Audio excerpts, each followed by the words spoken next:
Now, the plan was to take a break from figure reviews for a while, but then United Second Wave released earlier than expected. Coverage on the other figures will take place in this month's Shorts Week, but while taking a close examination for the first time, I saw an opportunity to talk about a certain figure sooner than later. Starscream and the Seekers as a whole can be a mixed bag at times. Not because they're literally the same guy, but in terms of figures. You'd think making the same character for the past 5 decades would allow you to master them, right?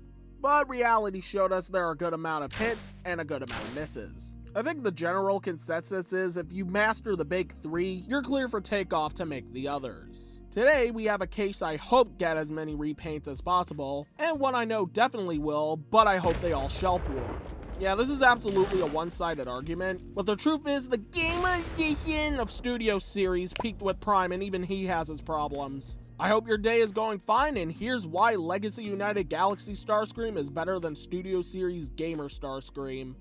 In terms of look, these guys share the same theme, that being a Starscream that fully embraces his Cybertronian heritage. Meaning, instead of an F-15, he's a triangle-shaped space jet. However, they elevate 2 distinct vibes. One screamer is from Transformers War for Cybertron.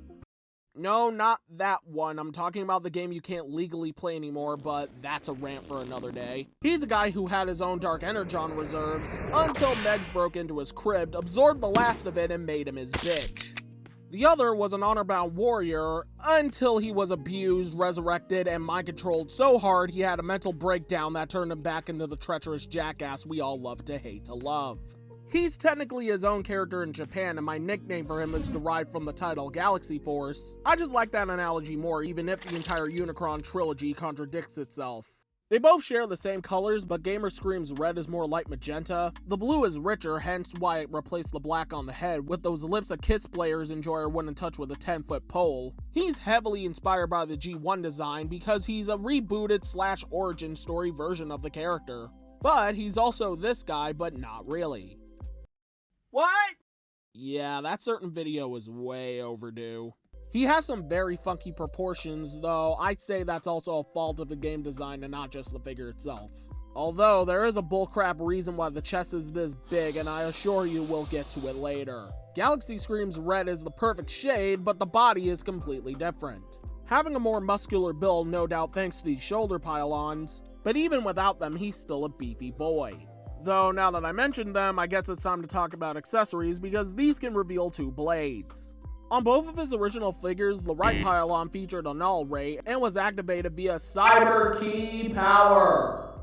Unlike the new Armada figures who selectively had minicom ports, GS comes with one and it slots in the back. Again, on the originals, these would have activated the blades. However, on this new version, it's purely decoration that's not compatible with override, so bottom trash. Finally, if he needs to bust a cap in someone, he uses a clear purple rifle. Gamer Scream also comes with a rifle and a giant purple mace, though personally I like to perceive it as a useless piece of shit that broke the right hand.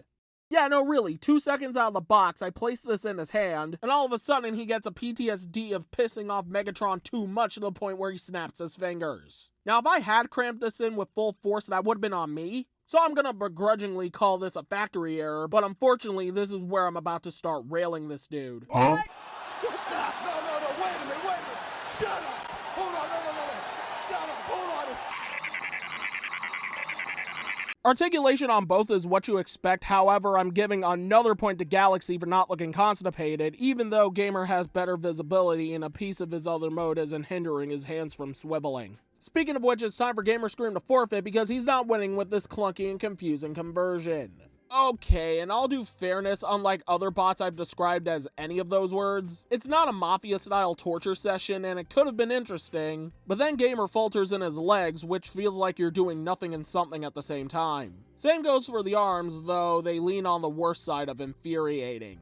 As a result, the jet mode looks straight up incomplete. Comparing it to the concept art in the game model, you wouldn't notice anything, but on further examination, you'll realize neither of them had a gap more gigantic than the cockpit itself. Supposedly it's this shape so the head won't be visible unlike the original Deluxe. However, in robot mode, he looks like he was watching too many of those body positivity TikToks. Everything from the wings to the back thrusters look alright, but in terms of the front view, the Deluxe just looks better in every synonym you can apply to the word.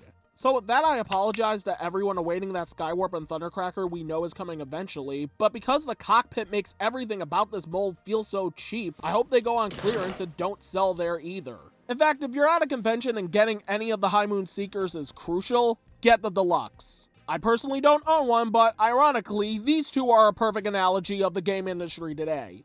A little dingy in some areas, but does enough to consider it a modern classic, and a broken piece of shit that gets the studio shut down on release. Avoid. Galaxy Scream by comparison will give you a rough time at first. However, after that, the conversion is as simple to remember as rotating the arms backwards and the feet being on hinges separated from the legs. To say this jet mode is better than the High Moon is an understatement, and I'm not just referring to the Gamer Edition, I mean in general. Though some say he steals notes from the Siege Seeker mold. This definitely ranged true in the arms and some parts of the legs, but I can assure you these are separate from one another. I guess the one complaint I have is the box is a goddamn liar. I want my rifle to look like that, but it looks like this. So what gives?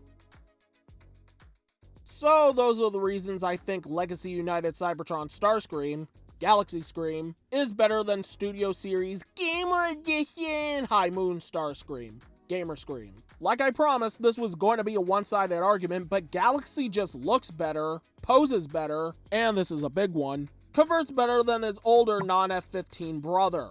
I bought Gamer Scream on a day I really shouldn't have, knowing I was going to be disappointed, and was still shocked with how bad he was. Now that the video's over, I can't confidently recommend him knowing there's a better option for this design, including third party. If you bought him already and can enjoy his flaws, don't let me take that power away, but I can't help but see this as a complete waste of $30. But hey, others might say the same about Galaxy Scream, but to me, he's the definitive Space Starscream, and the only way you can ruin him is by making him out of titanium, but I digress. If you agree or disagree with any of my points, then let's start a conversation in the comments, and if you're new around these parts and enjoyed what you saw, then I invite you to press the like and subscribe buttons, as you wouldn't want to miss out on my honest-to-God opinions. Thank you all so much for watching, and until we meet again, may whatever time or place treat you well.